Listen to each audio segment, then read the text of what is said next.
NASCAR Coast to Coast, presented by Hercules Tire. 60 minutes of local, regional, and touring series interviews, news, and opinion.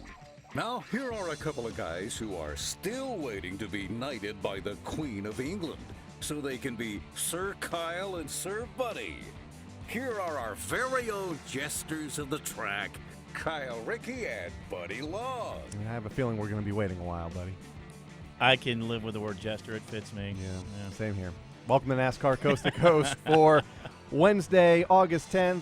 Kyle Rickey, Buddy Long with you, and a lot to talk about here over the next hour of NASCAR short track talk. You know, last week, I was thinking about this. I was having a tough time figuring out where we were going. You know, I didn't realize the modifieds were at Stafford. You know, you look down and you see the date August. It never occurred to me that we are in the month of August already. Oh, it's flying by. It seems like we were here just a day ago doing last week's show. It's just going by crazy. Mm-hmm. Very crazy. Actually 7 days ago. But. Mm-hmm. And a lot has happened in the last 7 days, and we'll review it for you here on NASCAR Coast to Coast. The Mystic Missile, that is. Back in victory lane, car owner Bob Garbarino and Jimmy Blewett picking up the win last Friday night at the Stafford Motor Speedway, his first in quite some time, although he has not run the Modified Tour full-time in a number of years. It was good to see Jimmy back in victory lane along with that yellow number 4. Oh, absolutely, and he had to be ecstatic about that. And, I mean, he is right in this title hunt as well with regards to trying to catch Doug Coby, Timmy Solomito, Justin Bonsignore. He looks up and sees these drivers, and it's kind of the looky here, look at what I found episode today when we talked to him and also to Burt Myers.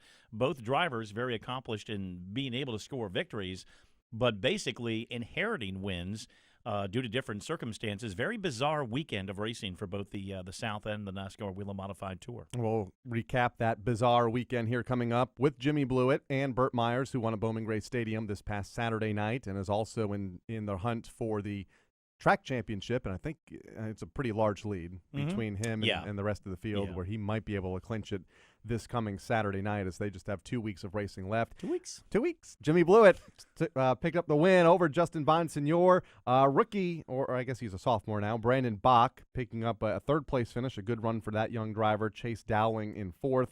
Eric Goodale rounding out the top 5 this past Friday night at the Stafford Motor Speedway.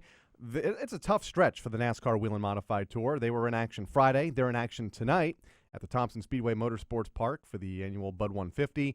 And then right back at it a week from tonight at the Bristol Motor Speedway in Tennessee with a combination event with the South. So it's their busy time of the season. Still, 8 races to go on their calendar. Yeah, and of course, once you get to Thompson Speedway Motorsports Park tonight, after that's over with, the balance of the schedule, as we have talked about so many times, you don't go back to a repeat track once again. And in that mix, a couple of new tracks to the series this year, but not new to a lot of drivers that have run these tracks, meaning Oswego and Seekonk. They may have run another tour or a regular show. But it's going to be a very interesting schedule. And also, and not to really put Robbie under the gun, on the Wheel and Southern Modified Tour side, it's pretty much the same thing again. Yep. When they finished up at Caraway, they do go to Caraway one more time. But you've got Bristol, you've got Charlotte, you've got East Carolina Motor Speedway, South Boston. It's a great mix. They're not going to go to repeat tracks anymore. It's going to be a pretty good battle down to the wire for both series. A lot of new tracks in there as well, as you mentioned, with Seekonk and Oswego coming on board for the NASCAR Wheel and Modified Tour. So we'll talk to Jimmy Blewett about that coming up in a little bit. And Burt Myers picking up the Strutmasters.com 199 this past weekend at Bowman Gray Stadium, part of a big weekend of racing. Friday night, the weekly modifieds were in action for a big event. Saturday night featured the NASCAR Wheel and Modified Tour. Burt held off brother Jason to claim the win. Andy Seiss finished in 3rd, Bobby Meismer Jr. in 4th. And Gary Putnam rounded out the top 5. A good field of cars, 17 took the green flag. Yeah, a big hit for George Brunholzer III. He finished 14th in the event. That really shook up the points a little bit. Defending champion Andy Seiss is now 17 back of Burt in the battle for the championship. If you didn't have a chance to go to Bowman Gray, it will re-air on Friday, August the 26th at 11 a.m.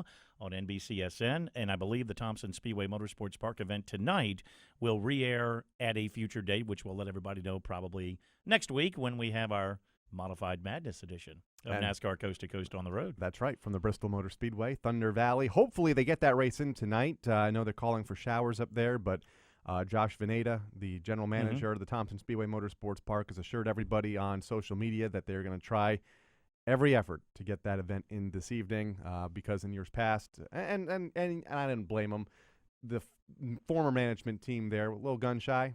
If there's a 100% chance of rain in the afternoon, let's pull the plug, try to find a nicer day. Mm-hmm. Not going to happen. And that's kind of been a common theme, and I think you and I talked about it maybe 2 or 3 weeks ago. It seems to be a theme with a lot of racetracks this year on the dirt and the asphalt side.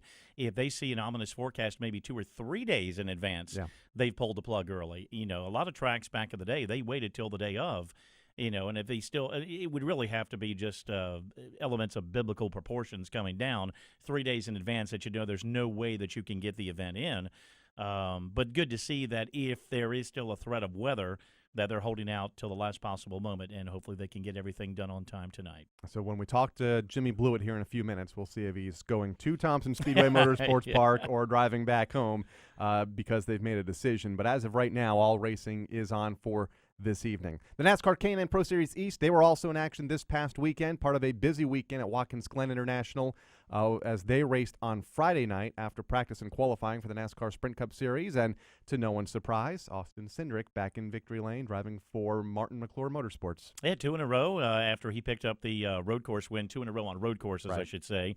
He wanted VIR earlier this year. He has a chance for the trifecta when they head to New Jersey Motorsports Park, one of the 3 remaining events left on the 2016 calendar. But there's Justin Haley, and as we look at the final 3 events, Kyle, going to be hard to catch somebody that's been one of 2 winners, repeat winners, he and Cindric, but he's so consistent. Nobody really can take advantage. His worst finish, I think, recently was 7th. Yep. And if that's as far down as you are, it's going to be hard for anybody to catch Justin and take advantage of the gap he's got in the points right now. Largest gap we have seen all year for Justin Haley in the championship standings after his runner-up finish at Watkins Glen. Cole Custer finished 3rd, Kaz Grala 4th, and Collin Cabre, a driver that's been running well recently on the NASCAR K&N Pro Series East, finished in the top 5. I believe that's 2 top 5s in a row for him now. He'll join us, one of the Rev Racing drivers that we have yet to catch up with this season. Yeah, and he's got some good momentum going his way, not only with what he's done on the road course recently. He's got a road course yet to go at New Jersey. Also, the defending champion at Dover International Speedway, which is one of the 3 events that is remaining on the schedule this year. Did pretty good at Greenville Pickens. I think he was kind of middle of the pack when you and I saw him down there on Easter weekend. So he's improved from his 10th position in the standings 1 season ago as a rookie. He's up, I believe, in the 6th position right now and continues to have great momentum of the 4 drivers that are in the Rev Racing stable, doing very well. K&N cars are off until Labor Day weekend when they return to the track at Greenville Pickens Speedway. Last thing I want to recap from this past weekend, the national standings for or I guess it's international standings because Canada is involved with Sunset Speedway.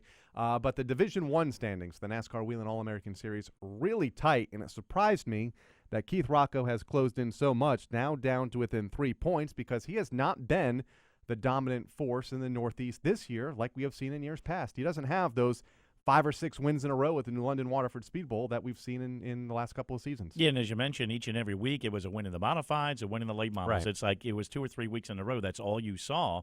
The level of competition has got even more staunch up there in the Northeast. Obviously, we saw Dan Avery. He picked up a victory in modified competition recently. There have been other winners. Tyler Chadwick's very tough. Yep. Teddy Christopher is always going to be tough to beat up there. It's just good competition, making it tougher for him to get that national championship. Matt Bowling is the championship point leader, but as he has been most of, I think since the standings came out back in May, he's been up top. But this is the smallest lead that we have seen him have going into a race weekend, just 3 points between himself and Keith Rocco. 55 points back to Ted Christopher in 3rd. Chase Purdy, a series rookie in Division I, is 4th, and Trevor Huddleston rounding out the top 5. That series, about 5 weeks to go before they usually wrap up the championship and decide a Division I champion. Couple of more notables in there in the top 10. Lee Pulliam has moved up into the number 6 spot, the defending champion. He was in 8th position, and you mentioned international. We talk so much about Taylor Holdaway. Another 7-position gain. But look at Gord Shepard. He's also up there as well. Gord has moved up into the number 10 spot, 6 spots up for him. So 2 drivers from Sunset Speedway and Toronto doing very well and trying to figure in the mix of these final standings. And they, I think, have double features from here on out at Sunset Speedway. And Scott Wiley and Dwayne Baker picked up the race wins last week. Taylor Holdaway, the driver that we've been watching a lot, finished 3rd and 6th in those two events. But Gord Shepard, as you mentioned, trying to make a run for a national title as well. When we come back, we're going to bring in our first guest here on NASCAR Coast to Coast, driver for Rev Racing in his sophomore season in the NASCAR K&N Pro Series East. Collin Cabre will join us after the break. NASCAR Coast to Coast will be right back on MRN.com.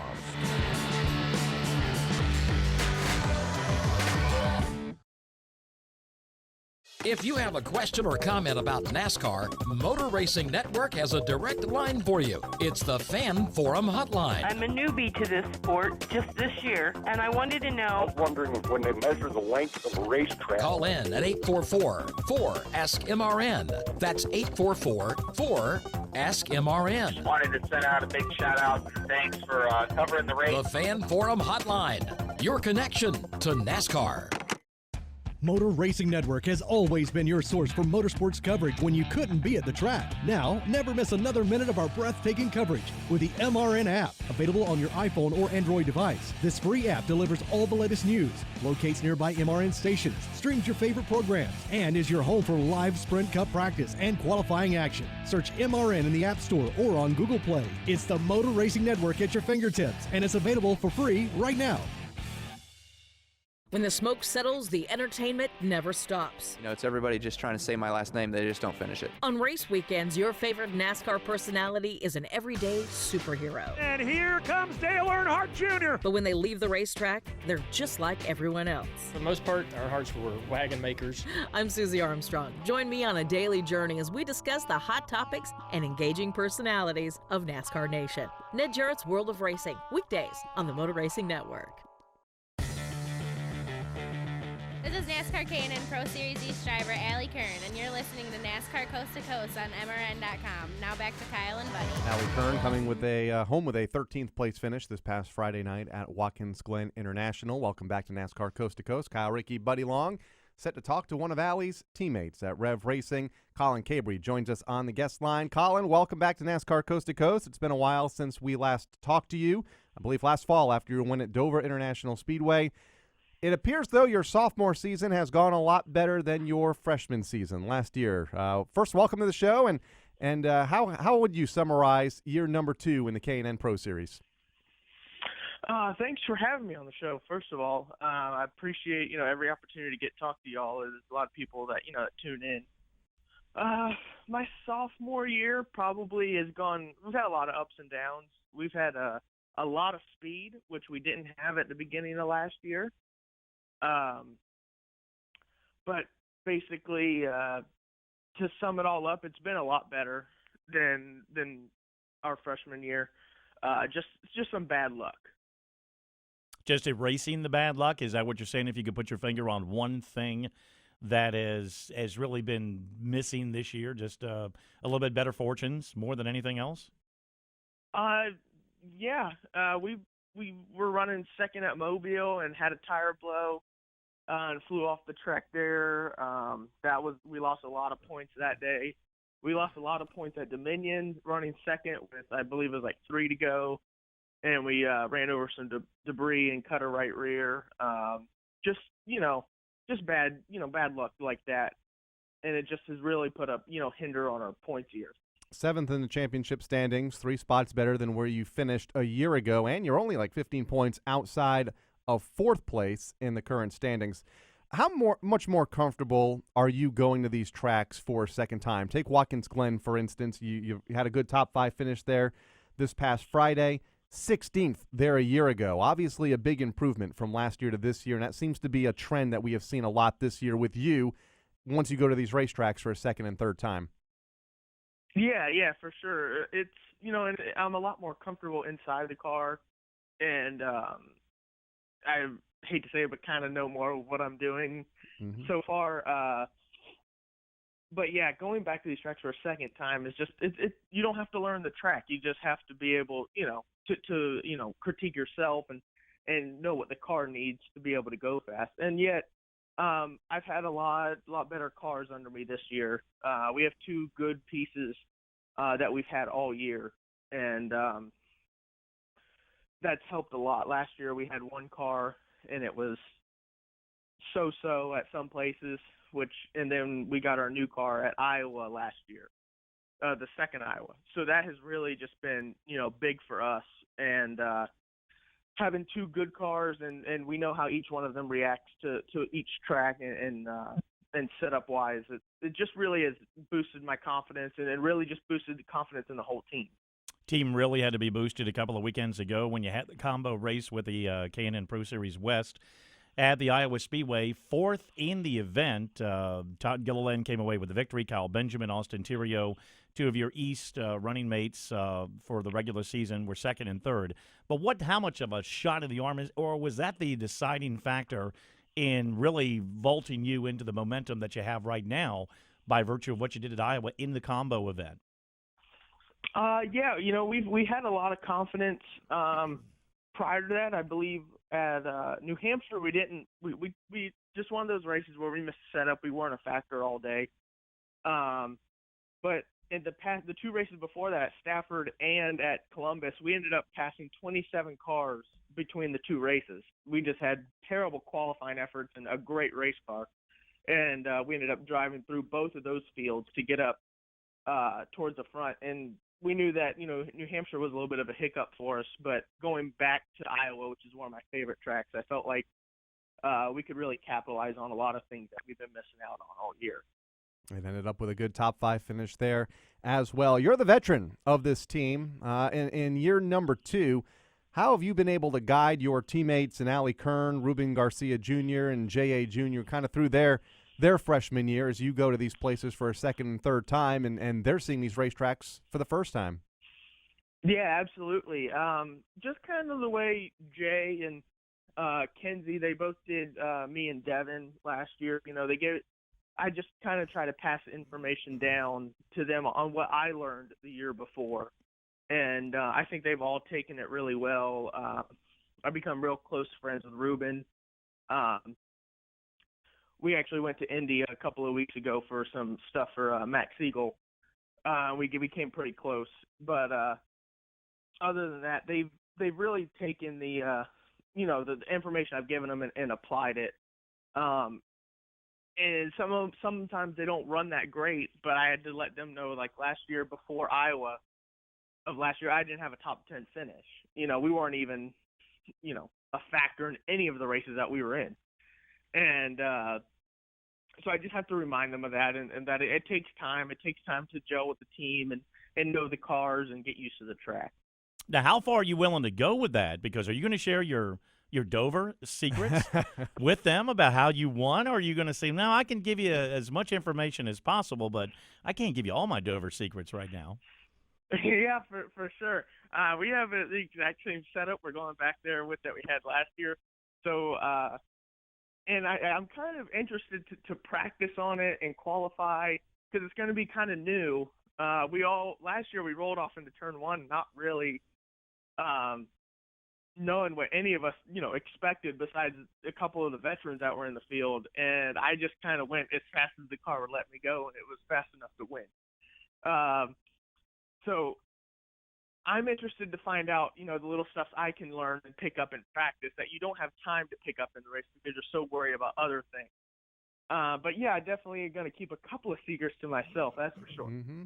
Going in as the defending winner of that event, the season finale for the NASCAR K&N Pro Series coming up next month, which is hard to say. I mean, the summer's just flying by. We talked on the NASCAR media tour at the beginning of the year when you were announced coming back to this team along with your other teammates, talked about some of the goals for 2016. Have you met your goals, and how have they adjusted since the start of the year?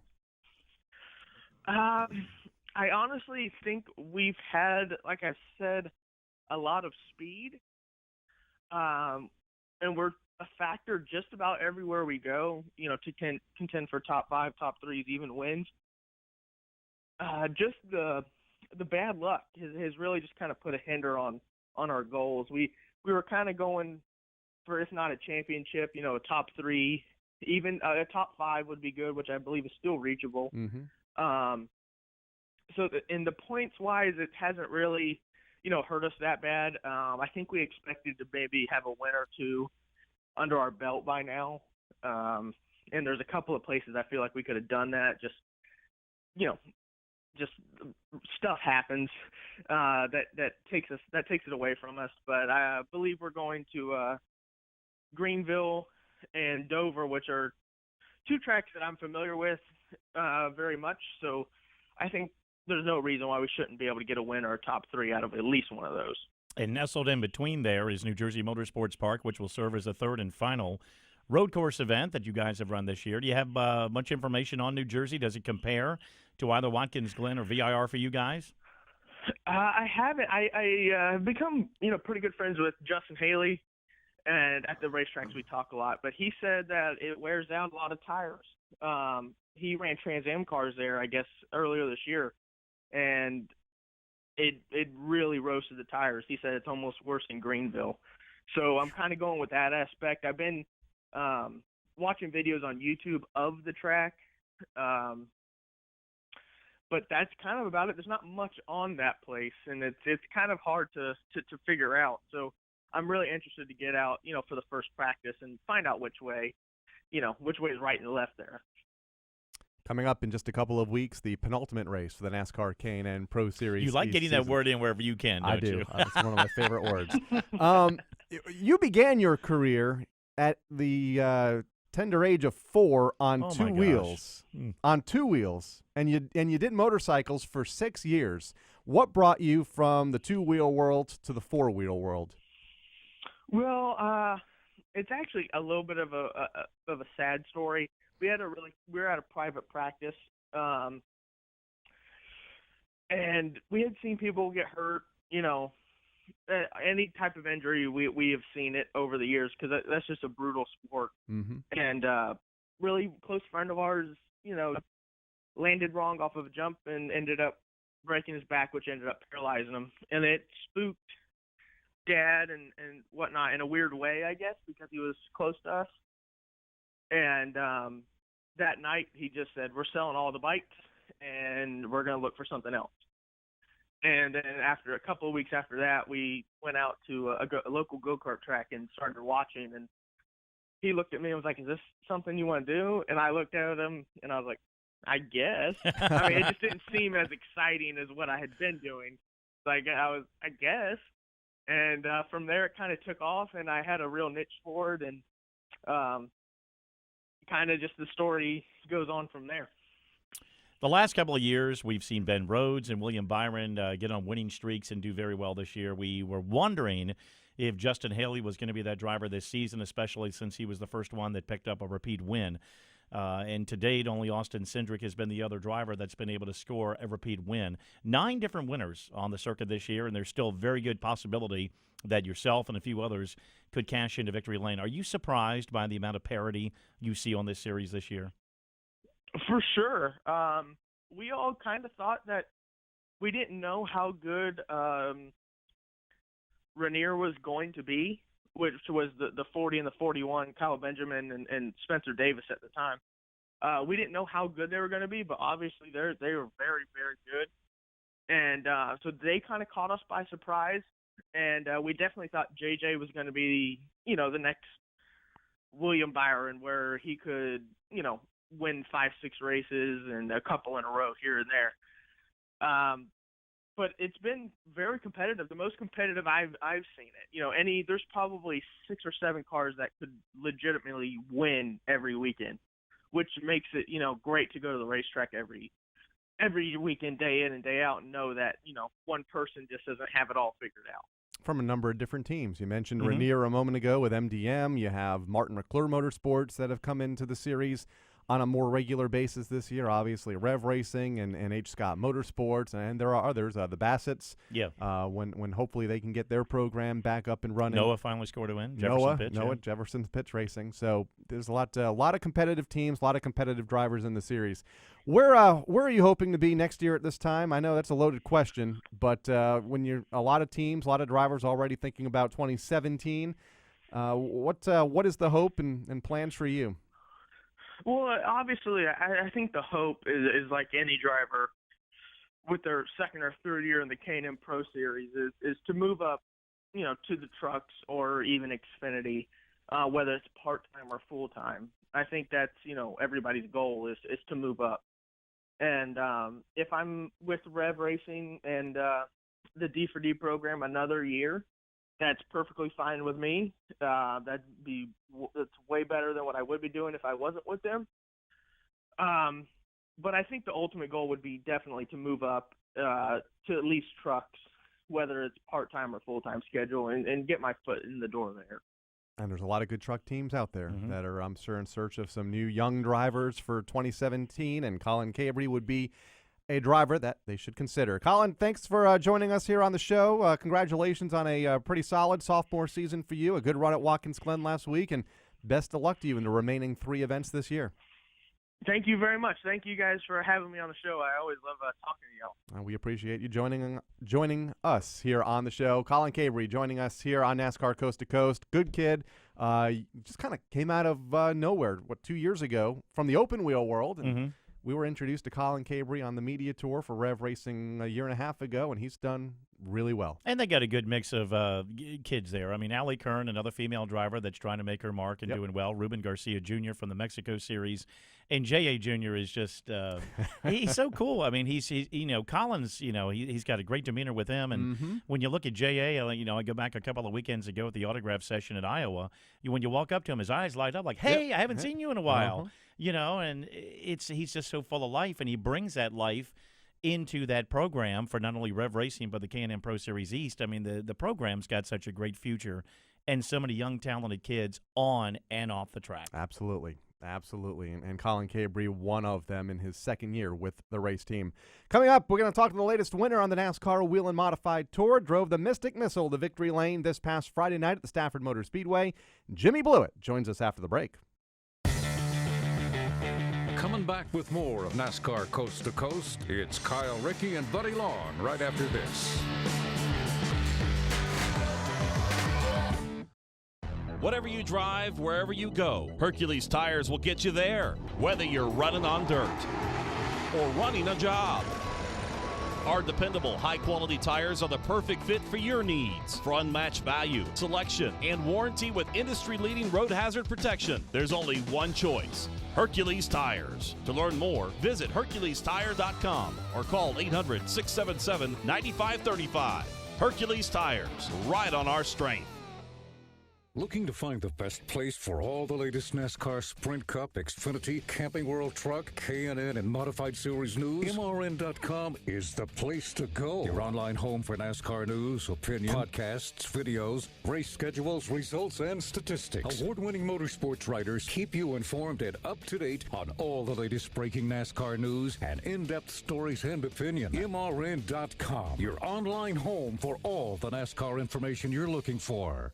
Motor Racing Network glad to have you aboard for our coverage of practice, something we will be doing all throughout the year. They are pretty close in practice. You said you learned a lot in practice. We can have a good, clean practice. How many teams are going to opt out of practice? Get this practice session underway. As we close out practice.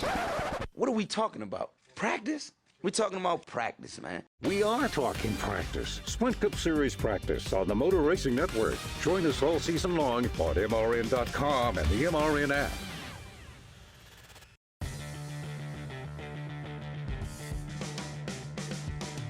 Hey everyone, this is NASCAR Modified driver Keith Rocco, and you're listening to NASCAR Coast to Coast on MRN.com. Now back to Kyle and Buddy. All right, thank you very much, Keith. Second place point man in the NASCAR Division I Wheelin' All-American Series standings. And before we get to talk to our race winner from this past Friday night, congratulations is in order for another NASCAR Wheelin' Modified Tour driver. Yeah, Ryan Preece finally, to your dismay, has gotten engaged to his longtime girlfriend, Heather DeRocher, who used to be, she was a guest on our Modified Madness show years ago when she was still running, what was it, the SK, was she SK Mods or SK Lights? She started with SK Lights, picked up, I believe, 3 wins in that series in a couple of years, and then moved up to the SK Modifieds and did well there, and that's how they met, at the racetrack, racing against each other. So life is not good for you in New England. I mean, Erica Pitcat, that's gone.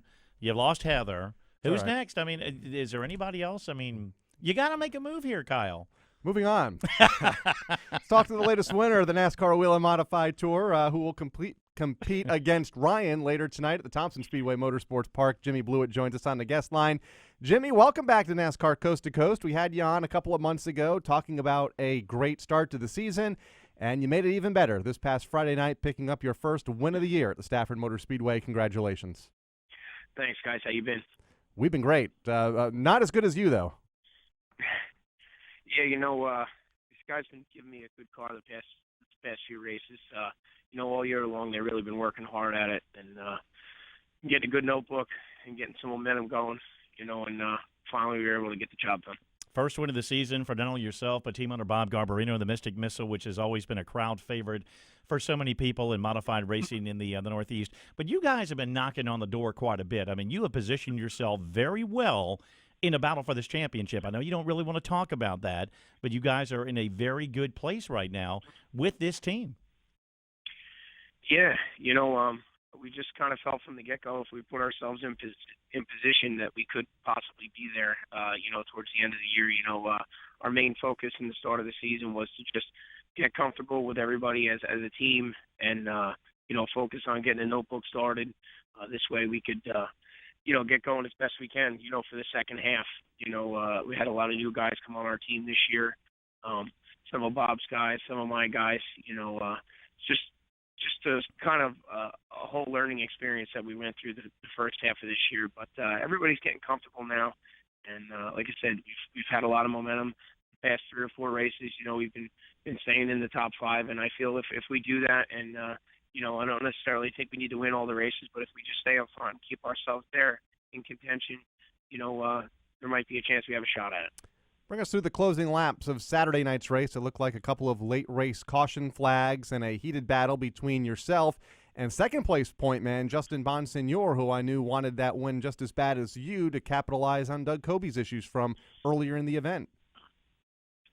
Yeah, it was definitely one of those races where you didn't know how it was going to play out, especially when Doug ran out of fuel there late in the race. Everybody was kind of scrambling to save fuel at that point, where, earlier in the race, I kept thinking to myself, if it goes 150 plus, there's a chance that we might run out of fuel, so I was concentrating on saving every caution the best I can, shutting the car off, doing everything I possibly could to save that little bit of extra fuel. And the end of the race, it paid off. In modified racing, years past, we never really worried about, a fuel issue, but with the new spec engines and the larger carburetors, it's a factor that we have to consider, So, like I said earlier, my team gave me a great car, and we put ourselves in position, and we were able to capitalize on Doug's misfortune.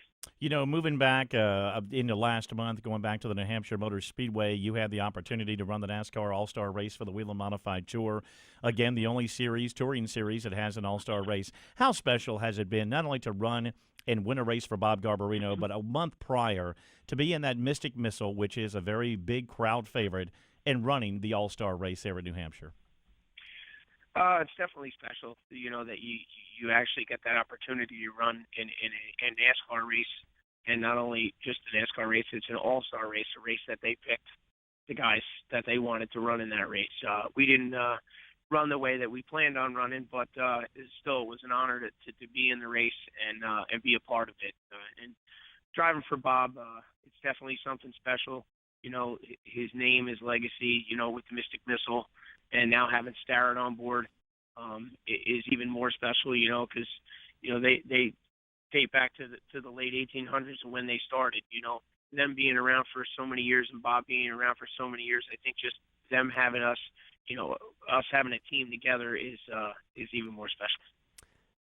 Team has competed on the tour since the series inception in 1985, and then a lot of years prior to the tour's existence, as it is known now. When do you recall seeing the Mystic Missile for the first time? Maybe as a kid at the racetrack. Probably the early '80s was the first time that I actually saw Bob's car run on the track. He's throughout the years he's just had so many great drivers behind the wheel of his car, and this year, over the winter when he called me and asked me if, what my plans were for this upcoming season, if there's a chance I'd be, interested in driving the car, or if it was possible for me to drive the car, after the phone call was over, I kind of sat back and I said, wow, that's pretty huge, for not only me as a driver, but to be able to drive a car, with that much history. We look at so many cars that are synonymous with the modified tour. Obviously, the Mystic Missile. We've mentioned the Bowler number 3. Old Blue is back out there with Rowan Pennick running that car this year. Earlier this week, New Smyrna released their 2017 schedule already. They're one of the first tracks that does it because I don't even think they take a break. No. It does start with the Red Eye 100 in January for the super late models, but obviously the World Series of Asphalt Racing returns back to New Smyrna February 16th through the 25th, and one of the events always synonymous with the World Series of Asphalt Racing, the John Blewett III Memorial. When I think of synonymous cars or cars that are synonymous with modified racing, I go back to the days of Wall Stadium when I was reading my racing newspapers and seeing the famed 76, the John Blewett number, the colors. How special is that to you when you see year after year after year everybody remembering John in such a special way? It hits home, my brother was it just showed what kind of person he was and how much he truly touched the racing community, with his hard work and dedication, just the way he presented himself, I feel is what carried his legacy on for so long, and for years to come. My brother was always the type of guy that just, would go out of his way to help anybody. It didn't matter if it was the slowest car at the track, somebody that just got there and he had never met him before. And it's just special to see that all the hard work and dedication he put into racing, into the people in the sport, that they're carrying his tradition on year in and year out. Coming here, this Thursday night, Wednesday night at Thompson, it is the Thompson race that John had passed in 2007. So coming up here tonight, I've had a lot of phone calls already and a lot of people coming up here just to support, and it just really feels good to see that people are still remembering John and all the great things he did. There are a ton of tributes out there, races, but one of my favorites is the World Series every weekend or every October at Thompson. And I believe it was in 2006 and in 2005. John wanted to be in every victory photo. And if you've ever been to the World Series, there were 27 classes. Yeah, there was something like that. There were 15 or 16 classes, and God darn it, he was in every victory photo. And they still have a group of people that go to every victory lane with a John Blewett III sign. And it seems like that group, Jimmy, gets bigger every Saturday night at World Series. They're in victory lane remembering John. Yeah, I can remember the first one we did. We were sitting there. It was me, my spotter, Freddie Kraft, my brother John, and his spotter, and a couple friends. And we were just making a joke of it and said, whoever takes the lead, we're going to cheer for him. Whoever wins the race, we're going to go out in victory lane for him, no matter how many guys they have. Because the first guy ended up going to victory lane, and he had like one crew member. Mm-hmm. So that's when it started, and it was a good night. And the next year we did it again, and then after John passed, everybody just continued doing it. And it's another thing that's special for to keep the memory alive. It keeps everybody smiling, and it keeps everybody remembering. And hopefully the track lets them continue to do it for many years from here on out. Well, and that's the key. Keep the smiles on the faces, and remember somebody that did a fantastic job. You had a great rebound since the beginning of the year. You had an accident in the Spring Sizzler at Stafford Motor Speedway. You've rebounded for a first and second place finish in the next two events at that track. Thompson, you've had a couple of top tens, 8th and 9th. What's the key to advancing a little bit better here this evening? The first race we came here was the icebreaker, and it's just a new team. Our main focus was to finish the race, get a top 10, gather some notes, and move on to the next race. Well, the next time we came here, we had a miss in the car, and we fought all day and all night just to try to get it out of there. And we still were able to salvage another top 10. So I feel going into this race, it's the same car we had at Stafford, which is a new Toyota TA1. I feel with this car, I feel really comfortable, and I feel really comfortable coming here. I feel like we got all the issues we need worked out of this car, and I feel coming in tonight that we got a good race car. Hopefully the rain holds off, and we can qualify up front and put ourselves in position to win.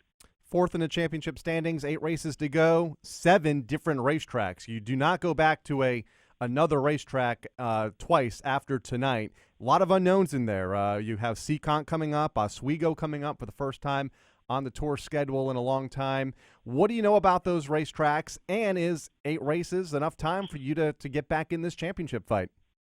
I feel at this point in the game, anything's possible. As far as going into the next 8 races, I've been to Oswego before. I've been to Seekonk before. Riverhead, I feel, is one of my strong points. We're going to go back to Loudon again. Hopefully we can get a better run there. I just feel if we keep the consistency and we top 5 it all the way on this next home stretch, that we could be there at the end. Can't count us out. Can't count anybody out. All the guys that are in the top 8, top 10 in points are very strong competitors. So if we can just continue to do what we've done so far this season and just try to keep the consistency and keep ourselves in position, I feel we might have a solid shot at the end. And the momentum is on the side of the Mystic Missile right now and your race team. Are you at the racetrack right now, and what's the weather look like? I know they've been calling for storms most of the afternoon up there. I'm actually sitting in the clubhouse right now looking out the window, and it's completely pouring. That's no good. Well, if you get on the track, if you heard that Priest got engaged, don't cut him any slack tonight because he's got more bills to pay. Don't let him around you, okay? Don't let him around you tonight, Jimmy. 10-4 on that. Enjoy the clubhouse. Tell Donald we said hello, and best of luck to you hopefully later tonight. And thanks for having me on, guys. Take care. All right, Jimmy Blewett, and of course Donald Honig, the president the former president and the longtime person that was in charge of that facility. In fact, his dad built the racetrack in 1940, and Donald has handed the keys to the racetrack off to his son and grandson, but is still very much active in the racetrack and in the running of the property, and always good to go to the Thompson Speedway Motorsports Park. A lot of great tradition there, and I haven't even been there but one time, but and you took me there. We've been in the clubhouse having lunch, and I don't have to be there to watch a race to see the tradition and feel the tradition, so you've been very blessed to have grown up in that area. It's a cool place, and hopefully they get their race program in tonight, the Modified Tour, and all of their regular racing divisions. When we come back, a driver that went to victory lane down here in the South last week at another famed modified racetrack in Bowman Gray Stadium, Burt Myers, joins us after the break. NASCAR Coast to Coast will be right back on MRN.com.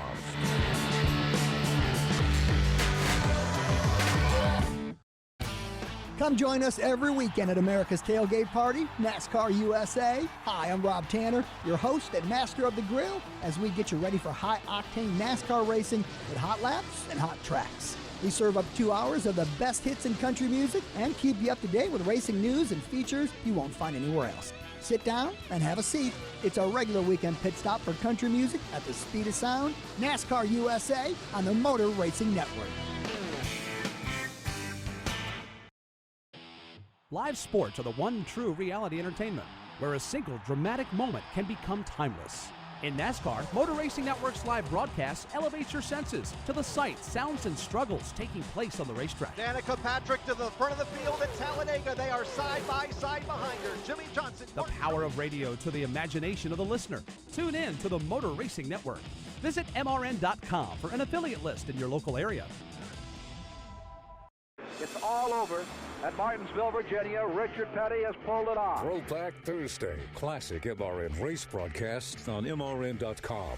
Waltrip will win the track race to turn 3. Earnhardt gets him. Hard into the wall goes Waltrip. Hard goes Earnhardt. Everybody else spins either way. Out of the number 4 corner down to the line. Neil Bonnet is going to win. The Northwestern Bank 400. He'll beat Waltrip a 2-car length. What a finish here at North Wilkesboro. Throwback Thursday, Thursdays at 1 Eastern on MRN.com. This is NASCAR K&N Pro Series East driver Ruben Garcia Jr., and you're listening to NASCAR Coast to Coast on MRN.com. Now back to Kyle and Buddy. Welcome back to NASCAR Coast to Coast. We just talked about the NASCAR Whelen Modified Tour up in the Northeast. Jimmy Blewett went to victory lane last Friday night. The Southern cars were back in action for the first time in over a month this past Saturday night at Bowman Gray Stadium, and Burt Myers went back to victory lane and joins us now on the guest line. Burt, congratulations. Your, I believe, third win of the campaign this season, the Strutmaster 199 at Bowman Gray. You're also the championship point leader at Bowman Gray Stadium with 2 modified races to go there. A big weekend for the modifieds up in the north, or up in Bowman Gray, and you capitalized on it. Yeah, we had a great weekend. We came up a little short Friday night, but we were able to redeem ourselves Saturday night. So it was a good weekend for us. Well, much like Jimmy Blewett, who was running third and had a couple of drivers have some fuel pressure issues, you kind of had a look what I got here scenario as far as the tour race was concerned, with Danny Bone and Kyle Ebersol mixing it up and obviously having the opportunity to get through that. What was going through your mind when that was happening? Well, I know that I've heard that they're best friends. They used to be roommates, and I was Not like, anymore. Man, these guys are racing each other awful hard to be best friends. The restarts the other night with I don't know what it is about what it was about the other night, but I guess with that tour tire and with it being so hot and greasy, the right front, and I mean I worked my right front hard on every restart or every caution. But every restart, it just seemed like it took everybody a good 3 or 4 laps to get going. And the whole car wanted to slide the front end in the corner, and they were banging off of each other. And I think that I had a good a car as they did, probably maybe a little bit better. We ran the I'll tell you about that in a minute, about the lap times after I saw it after the race. But anyway, to answer your question, they got together, and it looked like the 5 squeezed the 40 in the fence to the outside, and then the 5 shot back across, and next thing you know, the door opened up for me. But it was, I think that we had a shot to win it, but Bowman Gray, well, anywhere really, especially Bowman Gray, track position is so critical. You can have the best car and not win the race. So we were fortunate to catch a break there. There were several restarts we got to line up on the inside. That helped us. But the fastest lap of the race was a 13.55, and I ran a 13.56 on my 198th lap. Wow. So that's a testament to how fast we were in race trim. 5 tour races left this season, a 17-point lead over Andy Seiss. It's been a while since you've won the championship. Does this feel like a championship-type year for you guys?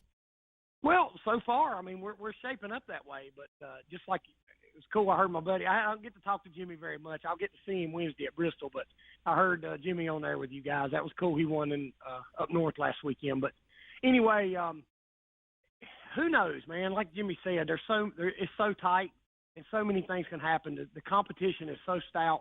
You just never know. And, we're going to go out and try to win.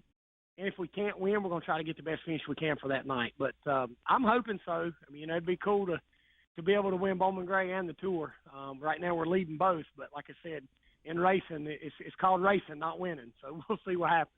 Well, and I don't want to be too premature and put the cart before the horse, but you have tasted multiple titles at Bowman Gray. I believe this would be your 7th if you could come away with this.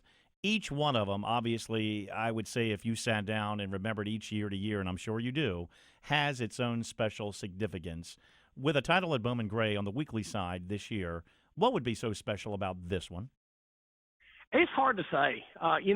My very first one, of course, is the most fond memory I have of winning the championship. I sat on the pole, won the race and the championship all in the same night. And I'd only been racing about 4 years. I was only 23 years old. So, that one, of course, I remember, and my dad finished second that night. But, like you said, every one of them have a little bit of special memory to them. I think probably the ones I remember the most are the ones I didn't win that I should have. There was one year me and Tim Brown tied for the championship, and they went to second place finishes, and he had one more than I did. And then there was another year that I had it won coming off turn 4, and by the time I got to the line, I lost it. So it's just you just never know. But this year has been we've been really solid, but we haven't been in victory lane as many times as we'd like. We've only won 2 races this year. We probably gave one away Friday night, would have been 3, but it's hard to say. Guys, in racing, everything happens so fast, and we race so often. It's like I've told you guys before, we race so often it's hard to reflect because we're always looking forward to the next weekend. So, but I guess the consistency this year, and knock on wood, hopefully we can keep it going, but the consistency this year is probably the thing I'm most proud of. 17-point lead over Andy Seiss. George Brunholzl is third. Jason Myers, your brother, fourth. And Danny Bone rounding out the top 5 with 5 races to go on the Modified Tour down here in the South. Was thinking about this a moment ago and talking to Jimmy about Thompson and Stafford, the big modified tracks up in the Northeast that host 4 races a season. Stafford hosts 4. Thompson will host 4, the season opener and the season finale with the World Series.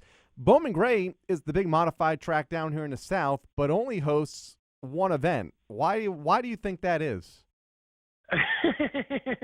You're asking the wrong person. Because I would think the Modified Tour, you want to expand that schedule, go to Bowman Gray 2 or 3 times. That's the home of the Modifieds down here in the South. Know, the powers that be know more than I do, apparently, because I think there's a lot of tracks in the South that should host modified races for the Southern Tour that don't. I know we go to Caraway a handful of times, and we go to South Boston twice, but I don't know, guys. You know, like I said, there's some tracks here that are, 50, 75 miles from here that are NASCAR tracks that we don't have a race at. I think a lot of it is the history of Bowman Gray pretty much locks it in to where their schedule doesn't get tampered with. Right. So, and it's no secret to anybody, and I'm not speaking in a negative or a positive way, but we have to schedule our Southern Tour races around Bowman Gray's schedule, summer schedule. And that's why that the schedule for the Tour has some dead spots in it. So I think that probably is one of the reasons that they have to kind of work around whatever they've got there. But, I would love to see the Tour hit some of the local tracks here and then hit Bowman Gray more than once. That'd be awesome. It would be indeed. You have been so very blessed in your personal and also in your racing life. Obviously, you do quite a few social media posts so positively about things that you're so grateful for in your family life and also in racing indeed. And obviously, very fortunate that you live and get a chance to race at a venue that is one of the most popular in the history of NASCAR racing. And I'm going to go back to, I've only been there for opening night this year. I haven't had a chance to get back up there, but over the course of history, you've been there. What I'm most impressed about with Bowman Gray is, when you get to the end of a night at most racetracks and you have lower divisions that are running, the crowd thins out. It doesn't seem to be the case. You guys are long done with your night, and all the lower divisions are running. And it can be the weakest or the slowest class, I would put it, that is racing out there. And those grandstands are almost still 75 to 100% packed. I mean, it just impresses me that the loyalty of the race fans that this facility has. It's cool. It really is. And I'm a race fan too. I try to. They're always fussing at me, and my wife always fusses at me. She said, "You're always the last one to come out for your race." Well, that's because I'm standing up there watching the other division. And the official's going, come on, it's time to get ready. I'm like, yeah, 5 to go. So, I'm a fan of it too. I really am. And when our race is over and we're done and my guys get most of my stuff loaded up and it gives me a chance to break away and I go up and, I grab a Gatorade and I go up and stand at the guardrail and watch the other divisions. And Bowman Gray does some really cool stuff with chain races and demos. And you're right. The people just, a good 75% of the crowd is there through the end of the races, and then a lot of them come down in the pits after the race, and that may be one of the things that Bowman Gray does to entice people to stay to the end. Is it's one of the few tracks that I go to that the fans are allowed to come down in the pits after the race and see the drivers and get autographs and buy T-shirts and just feel like they're a real part of it. And to me, it makes me feel, it makes a bad night. Whenever you're standing there and you got little kids that come up and they want T-shirts and autographs and, the kids want a hug or want this or that or a picture, you forget about a bad night.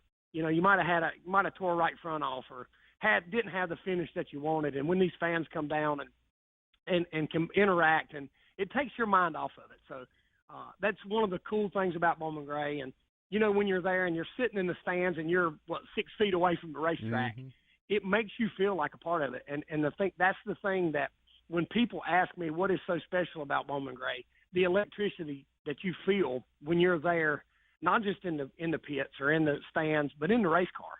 When you come by and you got people cheering or booing in practice, like Allen Iverson, practice? Are we talking about practice? But they really do. They're showing emotion and whether they boo or they cheer, they're showing emotion and they're part of it and their loyalty even in practice. Burt So saying, God that's love you. one of the cool things about it. And everyone has their T-shirts. Oh, yeah. Their Burt Myers or their Tim Browns or whatever. Everyone is supporting their driver, and it's fantastic. It's a great atmosphere that very few short tracks in this country have, at least on a weekly basis. Burt, I wish we could chat all day, but unfortunately we're on top of the hour. Congratulations again on a great run, and look forward to talking to you hopefully at the end of the season. Maybe we can talk 2010 all over again with a pair of championships. Man, that'd be cool. I really appreciate you guys having us on and what you do for the sport. All right, appreciate you for calling in. Burt Myers joining us here on NASCAR Coast to Coast. We're back to wrap things up and kind of preview the weekend ahead coming up on NASCAR Coast to Coast. Coming back with more of NASCAR Coast to Coast, it's Kyle Rickey and Buddy Long right after this. Get all the reactions and latest word from the track immediately following each race weekend on MRN's Motorsports Monday with Woody Kane and Joey Meyer. Johnny Sauter drives the number 21 Chevrolet Silverado. I didn't know that necessarily we'd win the first race of the year. Log on to MRN.com every Monday at noon Eastern or stream the program from the MRN Media Center on demand. It's MRN Motorsports Monday, only on the Motor Racing Network. Hi, I'm Marty Huff. Join me and 10-time NHRA National Event winner Doug Herbert for 1 hour of horsepower Thursdays at noon on the Straight Line.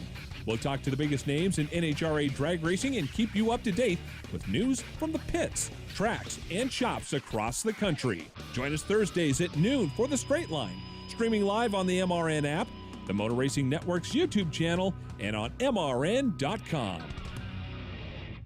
Race fans, you know there's nothing like the power, excitement, and sounds of NASCAR. Ever wonder what it would be like to strap yourself in the seat of an authentic NASCAR race car? You can do it at the Richard Petty Driving Experience. Ride along or drive yourself at one of 15 tracks nationwide. Call 1-800-237-3889 or visit online at drivepetty.com. Richard Petty Driving Experience. It's authentic NASCAR entertainment. Call 1-800-237-3889 or visit drivepetty.com to reserve your experience.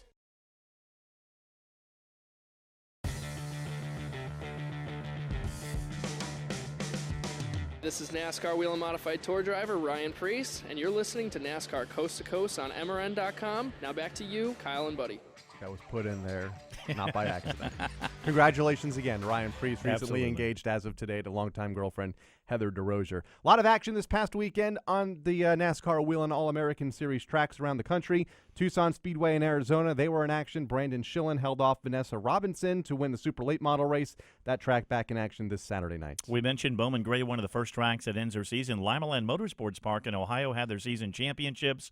K&N Filters Mods went to Tony Anderson. He also takes the championship. They have their celebration night coming up this weekend. First one of many that we'll it's talk August. about here. Oh, my Lord. In the next couple of months. We talked a lot about Jimmy Blewett winning the Modified Tour race at Stafford. Rowan Pennick claimed the SK Modified win last Friday night. Tom Fern won in the late models for a second consecutive week. They're back in action with their regular program this Friday night. It was a brotherly affair at Dominion Raceway in Virginia. 75-lap twins went to Trent and Doug Barnes. They have got a very strong car count still up in the high teens, low 20s at this point in the season. Good job. Deal. New Smyrna Speedway in action this past weekend. Carter Stokes picked up the pro late model win over Brad May. They're back in action on Saturday night. And as Buddy mentioned earlier, they've already released their 2017 schedule. Devil's Bowl Speedway Sportsman Mods go to Vince Quenville Jr. on the asphalt side. Bobby Hackle and Chad Miller finally got to win on the dirt, which has been out for 8 weeks. Not consecutively, but 8 weeks total. Meridian Speedway in Idaho. Russ Ward won in the modified class. Their next event is this Saturday. The Big Five late models were off last week and will return to action for their finale on Saturday, September 3rd. Hannah Newhouse is the championship leader, and I think all she has to do is start to clinch that championship since she won the last time out. Spencer Speedway, Sunoco Mod double points night went to Kevin Timmerman over Amy Catalano and Jimmy Zacharias. The Sunoco Mods will be back on track this weekend. Kevin Timmerman, very slim 4-point lead over Mike leading the championship standings. Their season winding down as well. Rockford Speedway in Illinois, Mike Lloyd won in the late models. Chad Smith and Sportsman, they're back Saturday night. Stoey Miller at Columbus Motors Speedway and Jeff Strunk at Grandview in the 358 Mods. I think that's all we have time for. Austin Blaze won in the late models. Ray Parent in Pro Stocks at Seekonk Speedway in Massachusetts. Want to thank everybody on the show today. Collin Cabre, Jimmy Blewett, and Burt Myers. For Daryl Smith, our producer. Robbie Mays on graphics. He's Buddy Long. I'm Kyle Rickey. We'll see you back here next week on NASCAR Coast to Coast from Bristol Motor Speedway next Wednesday. This has been NASCAR Coast to Coast with MRN short track experts Kyle Rickey and Buddy Long. Tune in next Wednesday at noon at MRN.com for more talk from NASCAR home tracks and touring series. NASCAR Coast to Coast is also available on demand in the MRN.com Media Center or download from iTunes or Stitcher. NASCAR Coast to Coast is a production of the Motor Racing Network. All rights reserved.